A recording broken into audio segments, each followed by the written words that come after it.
Pemirsa, kita lihat ke informasi terpopuler dari situs cnbcindonesia.com yang pertama, di mana Presiden Amerika Serikat Donald Trump memberikan respons atas pidato Presiden Republik Indonesia Prabowo Subianto di Perserikatan Bangsa-Bangsa atau PBB, di mana Trump menyebutkan Prabowo tegas dan memiliki gaya yang langka di panggung diplomasi global. Trump menyampaikan pujian melalui konferensi pers di Gedung Putih tak lama setelah pidato Prabowo di New York mendapat perhatian internasional. Dalam pernyataannya, Trump menilai gebrakan meja yang dilakukan Prabowo adalah simbol kekuatan dan tekad. Trump menyebut dunia membutuhkan lebih banyak pemimpin yang berani bersuara tanpa takut pada opini politik global. Trump juga menggarisbawahi pesan Prabowo tentang swasembada pangan dan energi terbarukan. Menurutnya, itu sejalan dengan kebijakan ketahanan nasional yang selama ini juga dipromosikan di Amerika Serikat.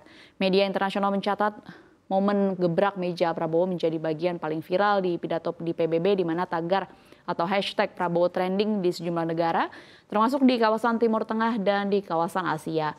Respons positif Trump ini dinilai sebagai pertanda hubungan antara Jakarta dengan Washington bisa lebih dekat di bawah kepemimpinan Prabowo.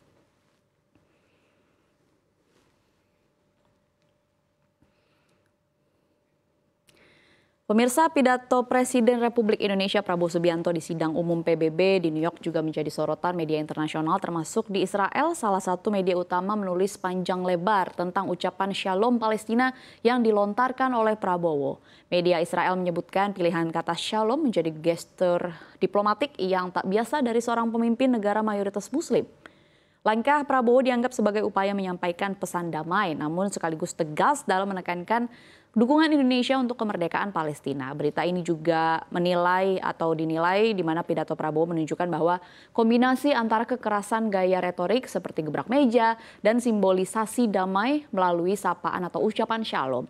Tak hanya Israel, media Arab dan Eropa juga turut memberikan analisis yang kontras. Sebagian melihat bahwa sebagai strategi diplomasi yang penuh simbol, sebagian lainnya menganggap bahwa bisa memicu perdebatan baru di arena internasional.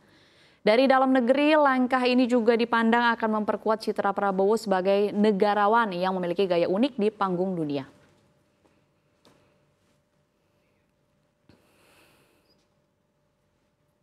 Pemirsa, kita ke informasi terpopuler yang ketiga yang datang dari dalam negeri atau domestik, di mana aksi demonstrasi petani di Jakarta membuat publik terperangah atau terkejut, di mana salah satu peserta nekat mencor badannya sendiri menggunakan semen basah sebagai bentuk protes.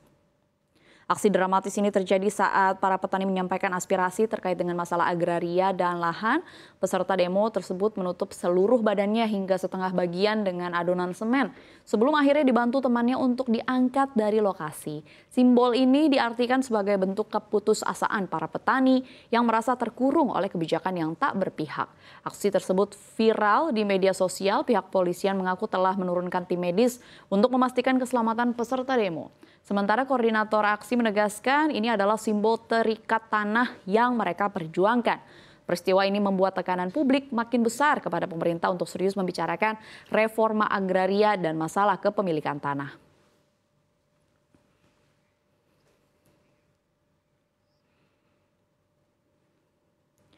Pemirsa, masih dalam negeri, berita terpopuler yang terakhir adalah di mana geliat buruh kembali memanas. Sejumlah serikat pekerja resmi menyatakan akan menggelar aksi besar-besaran di depan gedung DPR RI pada 30 September mendatang.